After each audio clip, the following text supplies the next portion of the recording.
Hello and welcome back to another video. So today we are going to be talking about things I have noticed about type 6s. Before you go, be sure to like and subscribe. It is free and it helps me out. Also, I do Enneagram coaching. Be sure to check out the link in the description box below. That will take you to my website and I would love to speak with you. All right, let's get into the video. First thing I've learned from being around Enneagram type 6s. You guys can be confused for every single other type on the Enneagram. 9s and 6s can easily be confused for every type, but really watching you, 6s, you guys can be confused for any type. You have the social 6 that looks kind of like a 1, and you really do. Like, you want to be following the rules. You have this social hierarchy that needs to be followed, and everybody needs to be like adapting to the laws, and so you can really look like a 1. The sexual 6 that looks like a 2. They want to have that one-on-one connection, that deep relationship. They want to be taking care of you and you take care of me. And so you have this really this 6 that is going to be meeting your needs in order to have their needs met.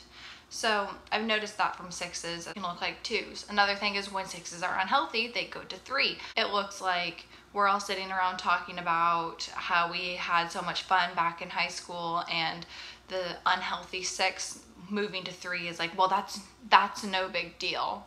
That's nothing. Just wait until you hear my story. I used to, and then they go on about how they were the head cheerleader, or they go on about how they were a quarterback, and you're like, okay, cool, thanks, that's great. I'm sorry that I bored you with my horrible long story, and that it was nothing. Good, thank you for reminding me, that's nothing, all right. A 6 can look like a 4 because another thing, when they're unhealthy, and they're just in that anxiety space, it can really look like a 4 sometimes, an unhealthy 4. An unhealthy 4 who's kind of drab and melancholy and in their feelings. A 6, when they're stuck in that anxiety, because remember, 6s are in the middle of their group, so it's thinking is separated from feeling and doing. So if they're stuck in thinking and they're running through all these worst case scenarios, or they're stuck in feeling and doing, and I feel anxious, so I need to do things about it, but they aren't connecting those two, they can sometimes look like a 4.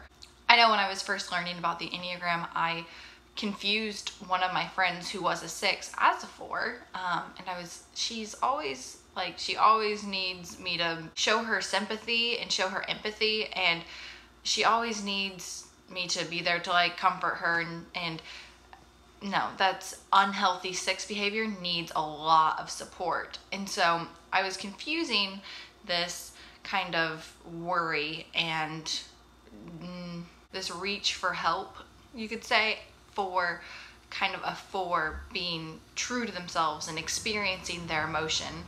A 6 can look like a 5, especially if it is a 6 wing 5.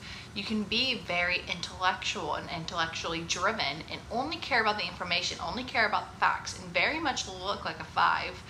There are differences though, and through talking about this today, you will be able to see some of those differences. 6s can look like 7s. I've had friends that I thought were 7s, but they're definitely 6s. 6 wing 7s are called the buddy, and they can look like a 7, especially when they're around other 7s.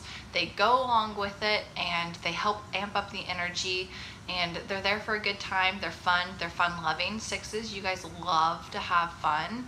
You guys love to enjoy life, and so you can be easily confused as a 7. The only thing is, 7s will do that on their own. The counter 6, the self-preservation 6, can look like an 8. I was 100% sure my father-in-law was an 8. After a couple months, no, he's a self-preservation 6. They look like 8. How do you make yourself more safe as a person and more in control of your situation than being like an 8? To the naked eye, an 8 is very much in control. and they're very much in control of who tramples them and who pushes them around. And so the counter 6 is going to be very cognizant of that, and they're kind of going to camouflage themselves even if they aren't feeling like they're really putting anything on. They're not putting an act on. This is really who they are. And it really is, you know, who you are. A self-preservation 8 is going to look kind of like an 8. They're going to, you know, have the muscles and wear the t-shirts and have the armory, you know. So it can be confusing there. And then when a 6 is healthy, they move to 9.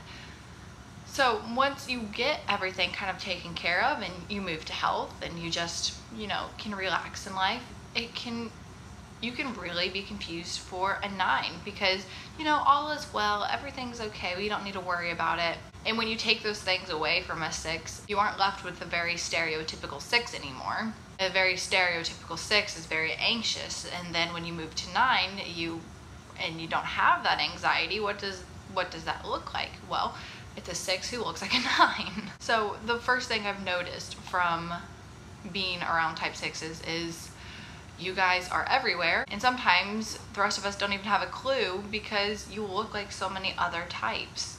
A 9 can get confused as other types because they feel like that. I can see how I do those similar things. I can see how I really agree with that. I kind of do that. But a 6, they might be more like, I'm not really sure which one I am. I'm probably this. And the rest of us watching are like, yeah, you're definitely that. Look at you. You're exactly like that. And then you learn a little bit more about it and what's going on the inside of the 6, and you go, oh, okay, no, you're 6.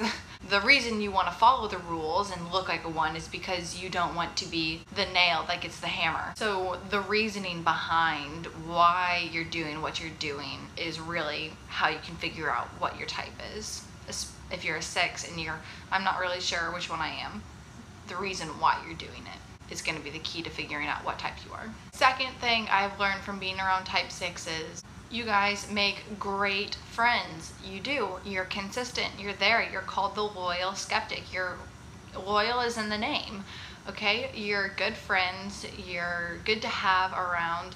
You have tons of resources. You bring a lot to the table. You're caring. You're involved. The negative of this is you can get involved in a lot of gossip and drama you don't need to be a part of. People involve you in this stuff, and people will open up to you and share things with you, and maybe you don't know that they want it kept as a secret. Maybe you're not aware that it's supposed to be private information, but I've noticed a lot of 6s have a tendency to just be an open book, and an open book on themselves and everything they know.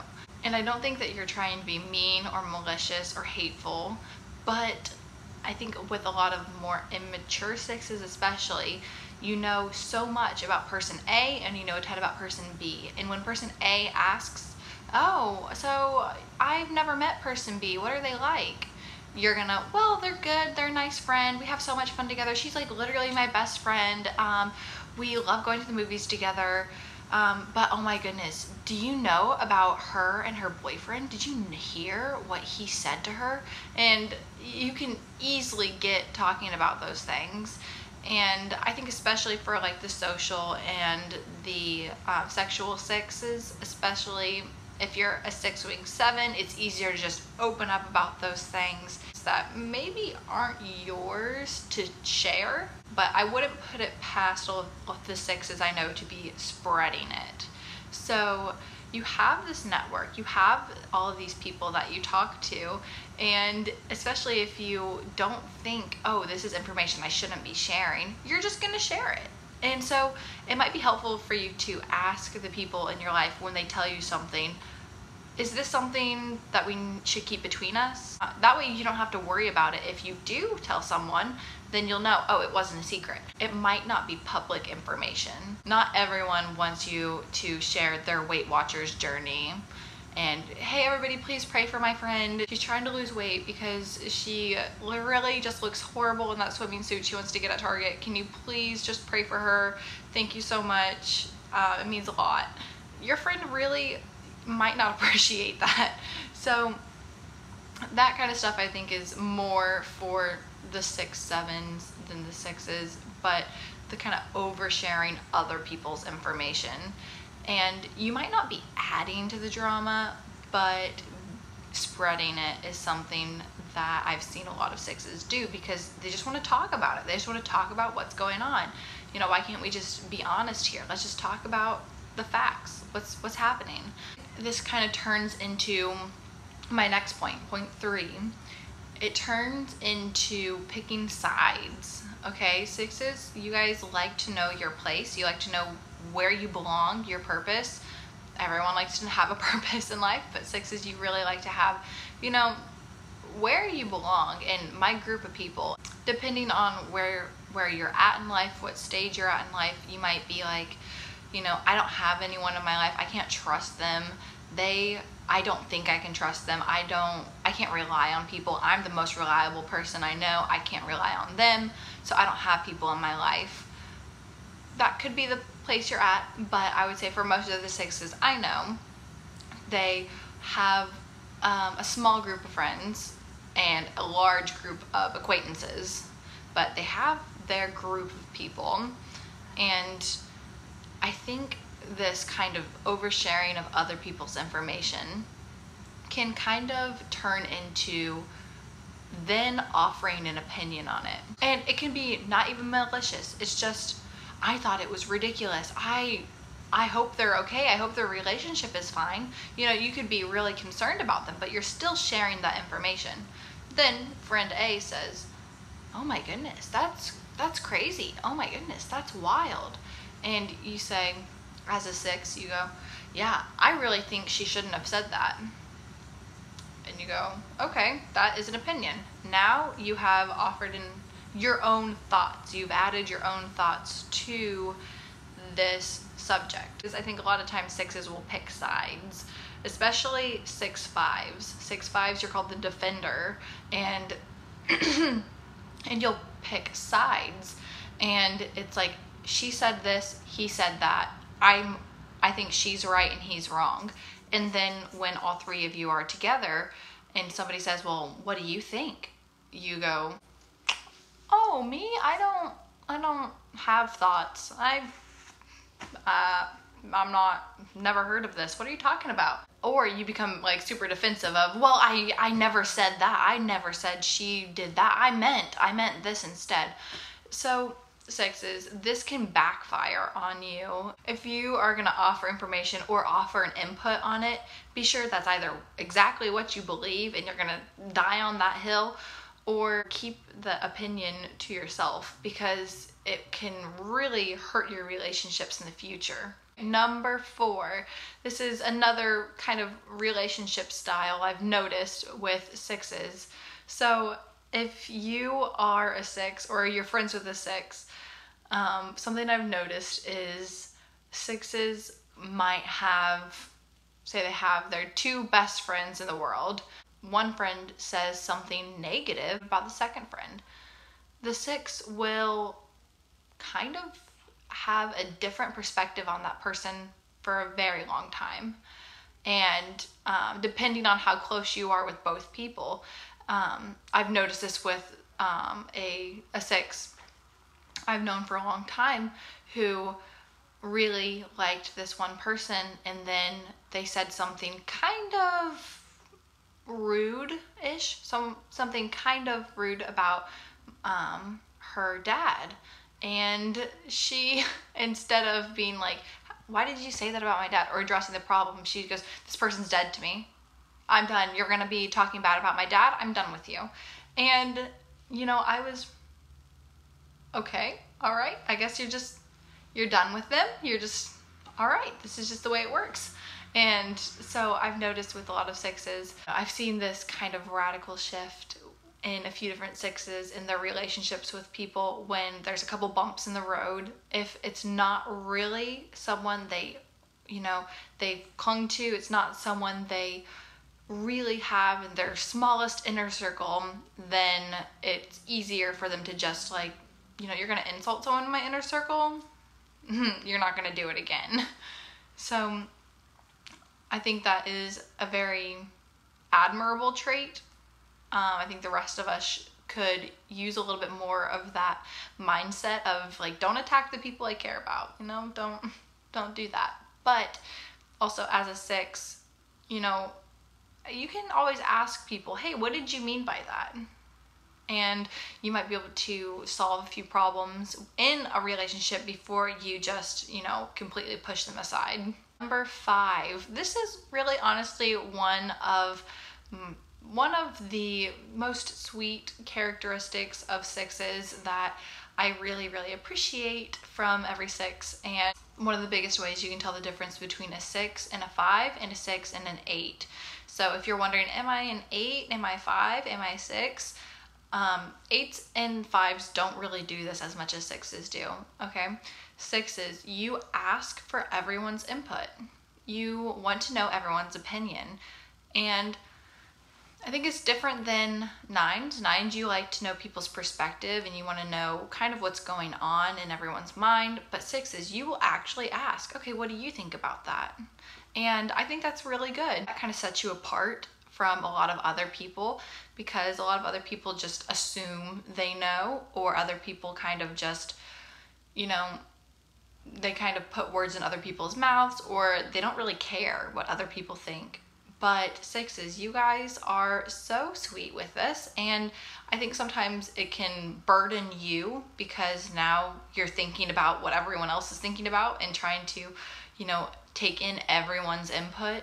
So that can be difficult for you, but I think that it is mostly helpful for you, and I know the rest of us really appreciate it when, you know, we're all on a road trip and the loudest person wants to do this thing, so it seems like we're going to do that thing because the loudest person wants to do that. But the 6 will say, okay, well, what do you think? Well, what do you think? And so it isn't just the loudest voice that gets what they want. It's going to be more of a democracy. And I think 6s are good at that, you know, voting. What is the most popular vote? Let's go with that. So I think that can work in your advantage in most relationships, but it could work in your disadvantage in your own personal life and making choices for yourself. And, you know, when you're, well, what should I do? What should I wear? What should I do in this relationship? What's the next step I should take? And you ask a ton of people. You're looking for advice, you know, you're looking for their input, and you might get a little bit confused with stuff like that, especially when you're younger or you haven't really found your place as much. A lot more mature and older 6s, I haven't noticed this as much of, like, you know, looking for advice as much as they're just looking for input.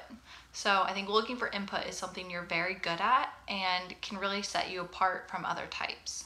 Okay, and the last thing that I'm going to talk about today is group versus individual. So 6s do love their group. They like to know their place, and even if their place is away from the group, if they know their place, they like to know their place in a group or outside of it. So I think 6s, just be careful that you're not discarding individuals because of the group they fall in. So you're in the red group and you have a ton of friends in the red group, and there's people in the blue group. And so you don't want to miss out on some of the people that are in the blue group because you don't like blue. I don't think every 6 struggles with this as much.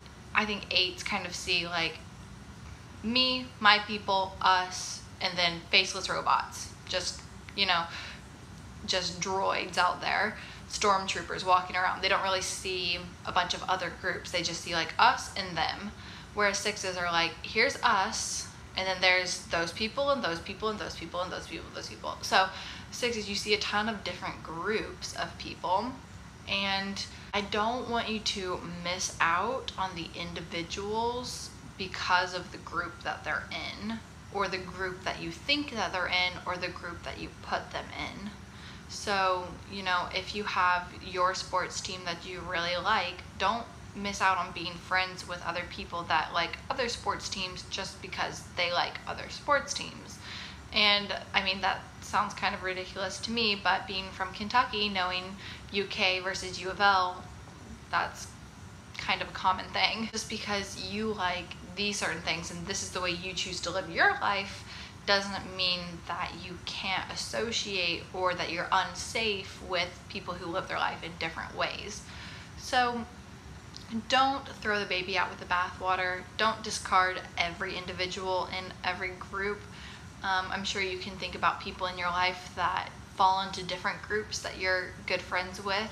So don't be afraid to incorporate more people into your life. Remember, in health, you go to a 9, which is all about, kind of, it's all chill. We're all people here, and, it's all relaxed. It's all good.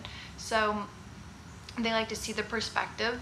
And so I think as a healthier 6, you are going to be looking more at just people instead of like, oh, here's my group, here's their group. We don't cross each other's lines.